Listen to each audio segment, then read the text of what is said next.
Good evening friends, welcome back to my channel.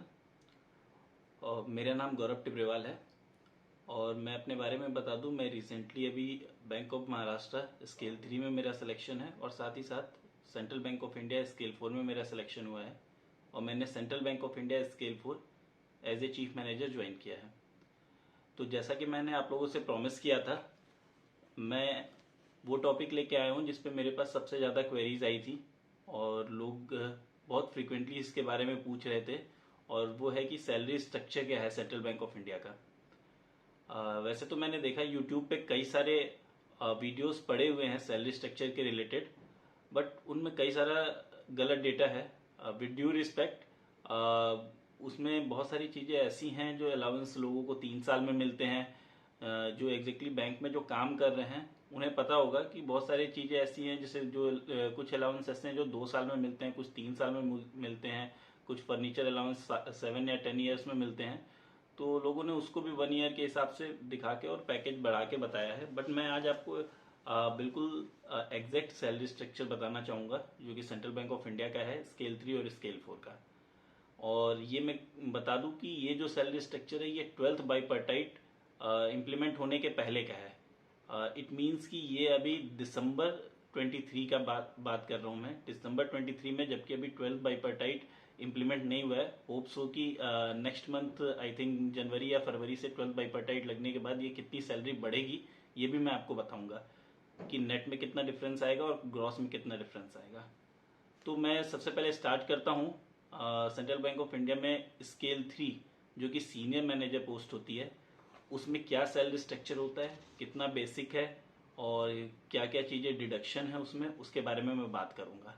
तो सबसे पहले मैं जो सैलरी स्ट्रक्चर बता रहा हूँ ये विदाउट जेआईबी और सीआईबी के है, मतलब इसमें जेआईबी और सीआईबी का इंक्रीमेंट इंक्लूडेड नहीं है।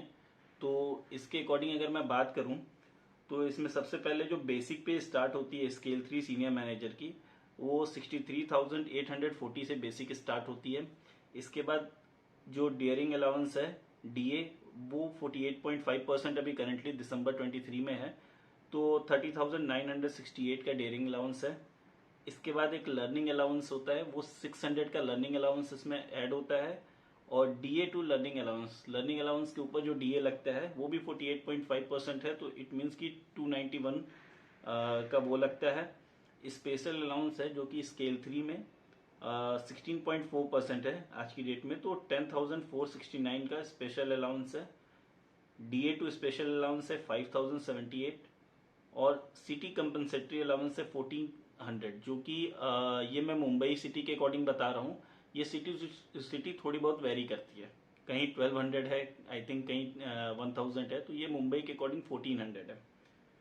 तो इसके अकॉर्डिंग अगर देखा जाए तो स्केल 3 का जो सैलरी है विदाउट जेआईबी और सीआईबी के इंक्रीमेंट के, तो इसका जो ग्रॉस पे है वो 1,12,648 रुपीज 48 पैसे, यानी आप अप्रोक्स माने तो 1,12,600 के अप्रोक्स ग्रॉस पे है scale 3 senior manager without JIB and CIB increment. अब हम इसमें डिडक्शन की बात कर लेते हैं। तो इसमें जो डिडक्शन मैं आपको बता रहा हूँ वो डिडक्शन, इसमें टीडीएस का डिडक्शन मैंने नहीं बता रहा हूँ, क्योंकि वो आपको अपने अपने स्लैब के हिसाब से खुद कैलकुलेट करना होगा। इसमें जो डिडक्शन है वो एनपीएस का है, कॉन्ट्रीब्यूटरी पेंशन का, जो कि एम्प्लॉय कॉन्ट्रीब्यूशन है, वो 10% ऑफ बेसिक और डीए होता है, तो 9,481 का डिडक्शन है। एक प्रोफेशनल टैक्स 200 रुपीज का professional tax central Bank of India में डिडक्ट होता है। तो अगर इन दोनों डिडक्शन की बात करें तो टोटल डिडक्शन 9,681 है। तो इसके अकॉर्डिंग जो नेट पे है वो है 1,02,967 रुपीज का, यानी अप्रॉक्स आप कह सकते हैं 1,03,000 का net salary scale 3 without JIB CIB senior manager central Bank of India ये होता है। अब इसमें ये जो सैलरी स्ट्रक्चर है इसमें पेट्रोल अलाउंस, इसमें टेलीफोन अलाउंस और बाकी सारे अलाउंस कुछ भी इंक्लूडेड नहीं है। साथ ही साथ इसमें एचआरए और लीज भी इंक्लूडेड नहीं है। अब वो एचआरए का मैं बता दूं कि अगर इस पे हम एचआरए कैलकुलेट करते हैं तो अगर मुंबई के अकॉर्डिंग मैं HRA बताऊं तो 9% HRA है, तो 5745 का HRA, अगर जो भी HRA अवेल करते हैं तो वो 5748 और इसमें ऐड कर सकते हैं। तो उनकी जो नेट सैलरी बनेगी, अगर HRA को जोड़ के मैं बात करूं तो 1,08,700 के अराउंड बनेगी। तो ये तो है senior manager scale 3 without JIB and CIB। अब मैं आपको बताता हूँ कि salary structure senior manager scale 3 with JIB and CIB increment. तो जैसा कि आप लोगों को पता है कि JIB का एक इंक्रीमेंट और CIB का एक इंक्रीमेंट, नहीं टोटल 2 इंक्रीमेंट लगते हैं जिसने JIB और CIB किया हुआ है। तो उसके अकॉर्डिंग 2 बेसिक इंक्रीज हो जाता है। तो JIB और CIB इंक्लूड करके जो बेसिक होता है वो है 67,820 रुपीज़ का। उस पर DA लगता है 32,892, लर्निंग अलाउंस है 600, then DA to learning allowance है 291, देन स्पेशल अलाउंस है 11,122। ये मैं अप्रॉक्स सारे बता रहा हूँ आपको, कुछ पैसे में राउंड ऑफ करके। फिर DA टू स्पेशल अलाउंस है 5,394। इसमें भी सिटी कंपनसेटरी CCA जो है वो 1400 अकॉर्डिंग टू मुंबई। तो टोटल ग्रॉस पे जो बनता है स्केल 3 का including JIB and CIB increment वो है 1,19,520। इसमें कंट्रीब्यूटरी पेंशन है 10,071 का, प्रोफेशनल टैक्स डिडक्शन है 200 का। तो टोटल डिडक्शन जो है वो 10,271 का है। तो नेट पे जो बनता है स्केल 3 में JIB और CIB इंक्लूड करके वो है 1,09,250। अगर आप HRA अवेल करते हैं तो HRA को आप इंक्लूड कर सकते हैं, तो 6,103 का HRA होगा। तो टोटल अगर HRA को जोड़ दे तो 1,15,300 के अप्रॉक्स जो आपका नेट सैलरी बनेगा including HRA with JIB CIB, ये बनेगा स्केल 3 का।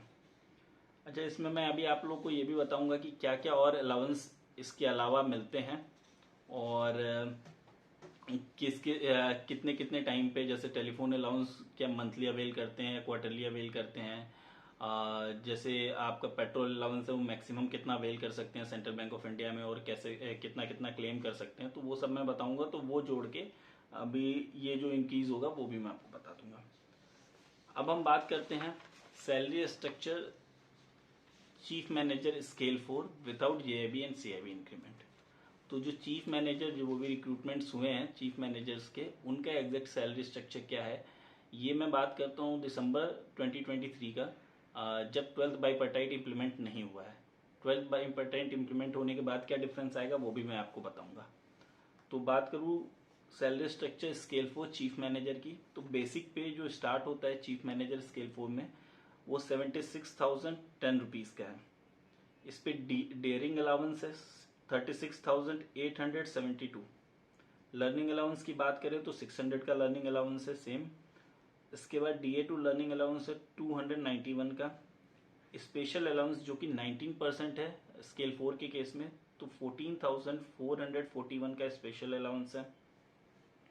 DA टू स्पेशल अलाउंस है 7,005 रुपीज़ का। सिटी कंपनसेटरी अलाउंस है वो भी मुंबई सिटी के अकॉर्डिंग ये मैंने बताया है 1400।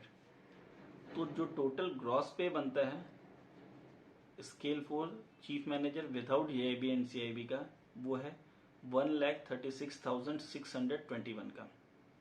अब डिडक्शन की बात करें तो कंट्रीब्यूटरी पेंशन डिडक्शन है 11,288 का, प्रोफेशनल टैक्स 200 का डिडक्शन है।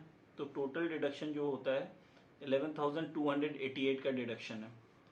तो अगर नेट सैलरी की हम बात करें, नेट पे की बात करें स्केल 4 की, तो 1,25,133 का नेट पे है। ये उनके लिए है जिन्होंने HRA अवेल नहीं किया है। और जो लीज ले रहे हैं तो लीज कितना है वो भी मैं आपको अलग से, लीज क्या है वो भी मैं आपको बताऊंगा।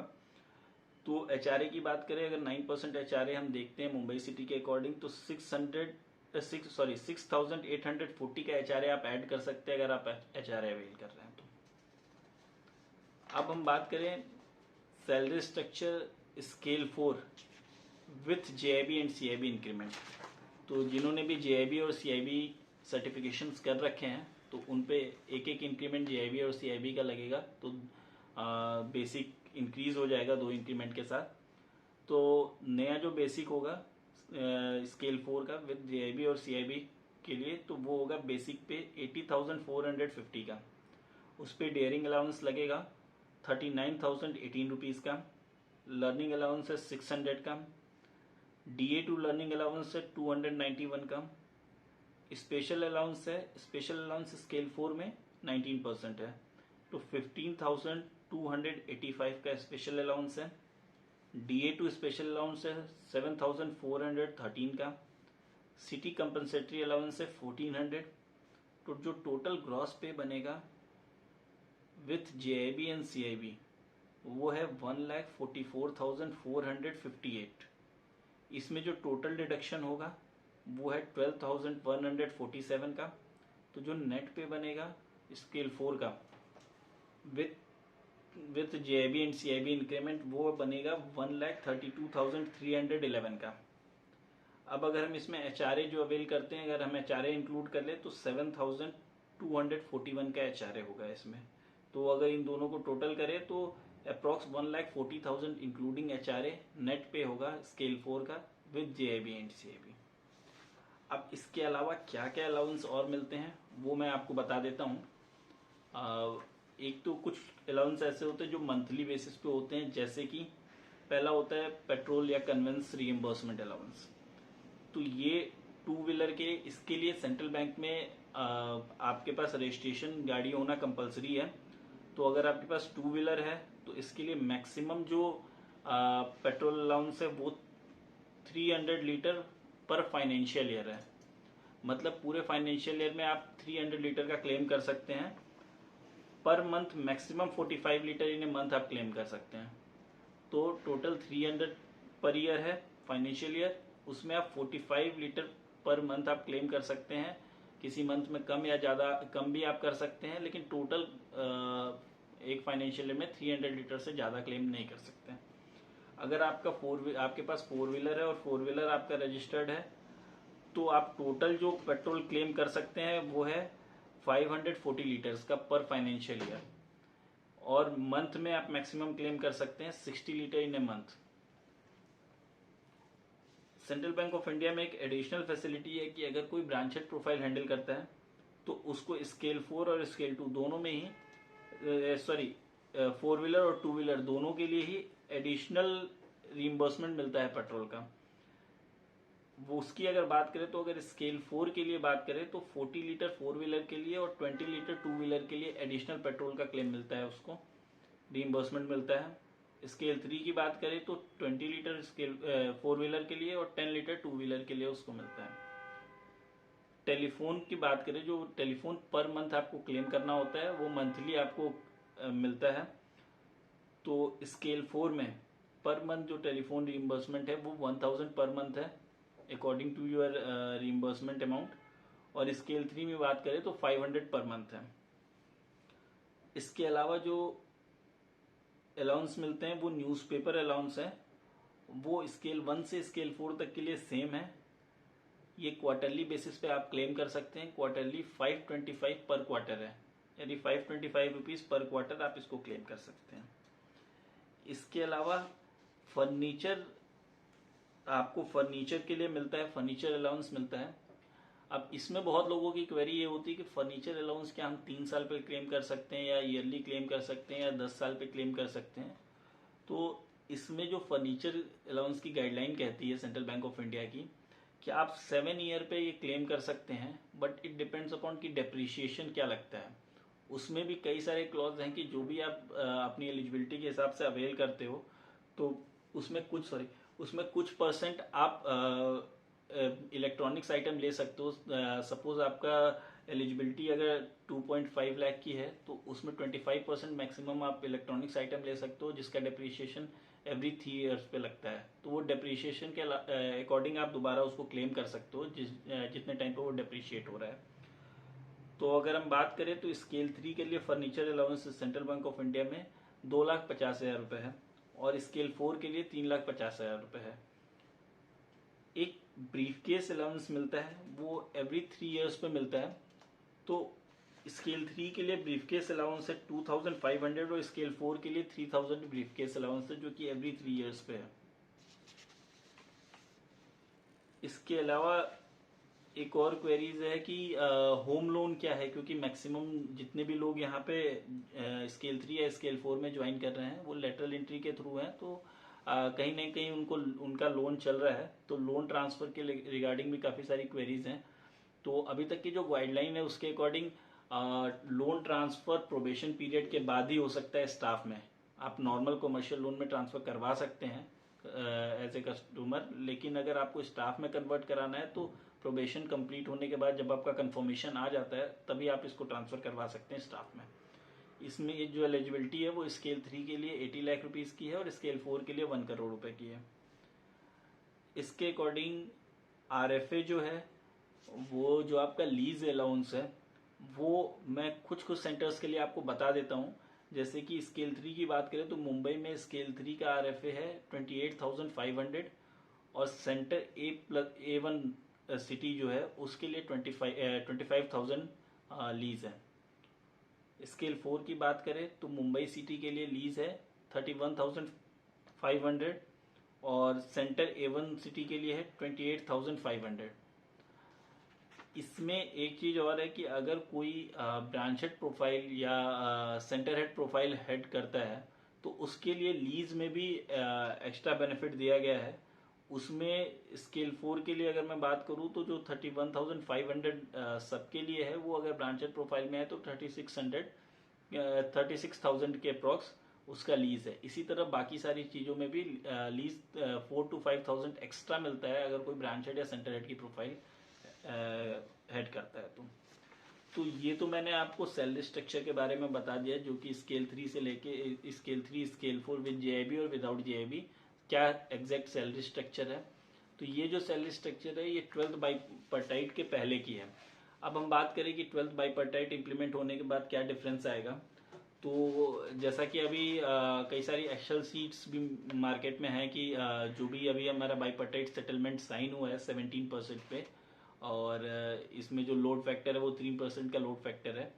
तो अगर अप्रॉक्स कैलकुलेट करें तो स्केल 4 के लिए अगर हम नेट सैलरी डिफरेंस की बात करें तो अप्रॉक्स 26 to 28,000 का नेट सैलरी डिफरेंस आएगा स्केल 4 में। और स्केल 3 की अगर हम बात करें तो 22 to 24,000 का नेट सैलरी डिफरेंस आएगा स्केल 3 के लिए। तो आपकी जो भी ये कैलकुलेशन है इसमें आप इतना एक्स्ट्रा जोड़ सकते हैं 12 बाइपर्टाइट इंप्लीमेंट होने के बाद। तो ये रहा सारा सैलरी स्ट्रक्चर का आपको मैंने बता दिया कि क्या क्या सैलरी स्ट्रक्चर है, क्या क्या अलाउंस है, इसके बारे में मैंने आपको सारा चीज़ बता दिया। इसके अलावा एक चीज़ जो है LTC, वो LTC की एलिजिबिलिटी भी मैं आपको नेक्स्ट वीडियो में बता दूंगा कि LTC कैसे क्लेम करना है और क्या क्या चीज़ें हैं कि डिक्लेरेशन बेसिस पे है या एक्चुअल बेसिस पे LTC, उसका भी मैं एक छोटा सा वीडियो बना के डाल दूंगा जिसमें मैं सारी चीज़ें डिटेल में आपको बता दूंगा। और इसके अलावा मैं आपको एक चीज़ और बता दूं कि जो ये सैलरी स्ट्रक्चर है इसमें जो एम्प्लॉयर कंट्रीब्यूशन है 14% NPS का न्यू पेंशन स्कीम का वो ऐड नहीं है।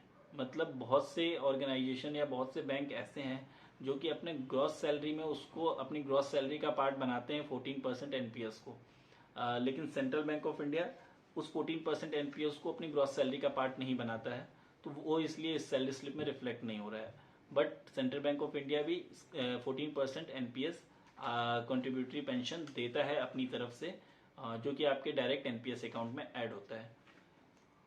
इसके अलावा मैं बात करूं तो इसमें जो आपके डिडक्शन इसके अलावा और होने हैं वो डिडक्शन होना है आपके TDS का। वो TDS कैलकुलेशन आपको खुद करनी पड़ेगी अपनी एलिजिबिलिटी के अकॉर्डिंग। तो ये था टोटल आपको सैलरी से रिलेटेड सारी चीज़ें मैंने आपको बता दी हैं।